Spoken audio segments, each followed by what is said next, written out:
Closing the skills gap needs a national skills strategy. Following the publication of AELP's Skills Means Growth Vision for a Sustainable Skills System, the organization is publishing a series of articles expanding on each of the document's 5 themes.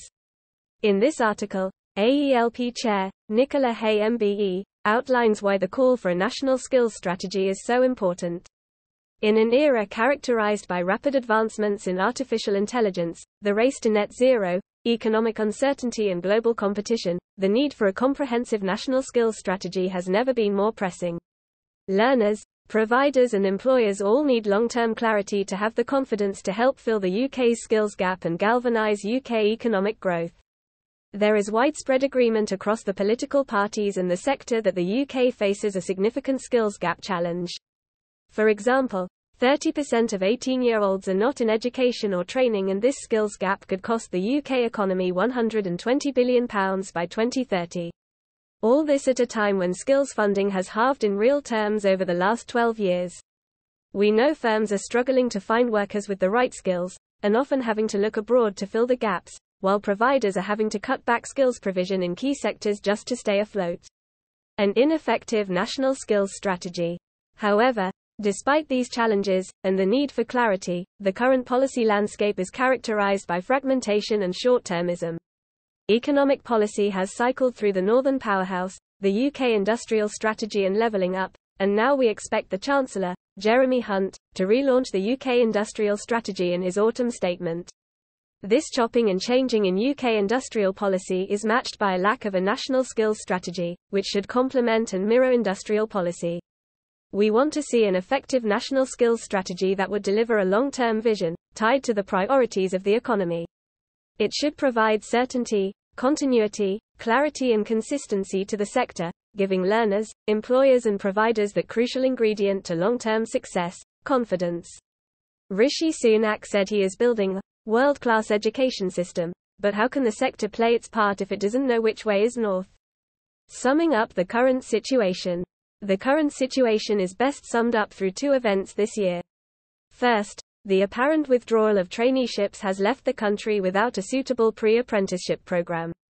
It had been argued that T-levels would eventually fill this gap, but they appear ready for the scrap heap before even getting going, and we all know that Level 3 is not a suitable starting point for the thousands of young people who continue to leave school each year without a pass in maths and English. The T-level transition year, or T-level foundation program, was another route billed as bridging this gap, but evidence shows it has been the most ineffective part of the wider T-level package. Secondly, the adult education budget procurement round this summer was a familiar story of last-minute decision-making. Providers were notified of their success or otherwise with weeks to go before delivery, leaving them recklessly short notice to either scale up or downsize to meet their new obligations. Providers cannot survive when their funding is year to year, and the status of skills programs is uncertain. Improving the current structure of skills policy and delivery. If providers do not survive, then learners will have nowhere to go to gain the skills they need to succeed. Our Skills Means Growth vision calls for a national skills strategy, alongside a restructuring of roles and responsibilities across the post-16 technical education sector.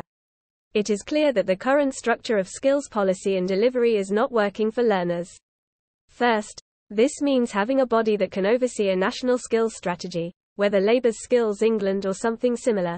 Second, it means a review specifically of IFET's roles and responsibilities, acknowledging it may have too large a scope. And third, it means a sharing of accountability for skills policy across multiple government departments to encourage joined-up thinking. Encouraging more people into the labour market will take joint working between the Department for Education, the Department for Work and Pensions and His Majesty's Treasury.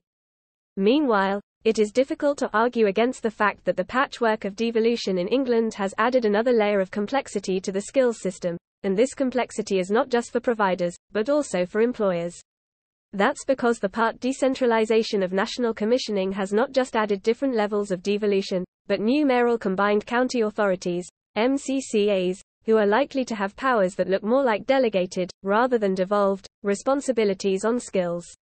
AELP's Skills Means Growth vision. In AELP's Skills Means Growth vision, We call for the need to ensure that there is a national system which can be accessed locally, with local flexibilities, as well as the need for a common framework for skills commissioning across all devolved areas, allowing providers to meet those local flexibilities. Whilst recognizing the need for local autonomy, ensuring there is suitable join-up across authorities is critical. We need a devolution landscape where the sum of local skills needs meets the sum of national skills needs. A national skills strategy should get all parts of the sector pointing in the same direction, to the benefit of learners. It would align national and local interests, and better allow the skills sector to help tackle societal challenges, such as inequality, poverty, climate change and the challenges of artificial intelligence. It would help deliver livelier, more cohesive communities and give people pride in their careers. A national skills strategy is imperative if we are to equip people with the skills they need to thrive in a world of fast-changing technology and structural changes in the economy. If people don't thrive, neither will the economy. By Nichola Hay MBE, Chair of AELP's Board.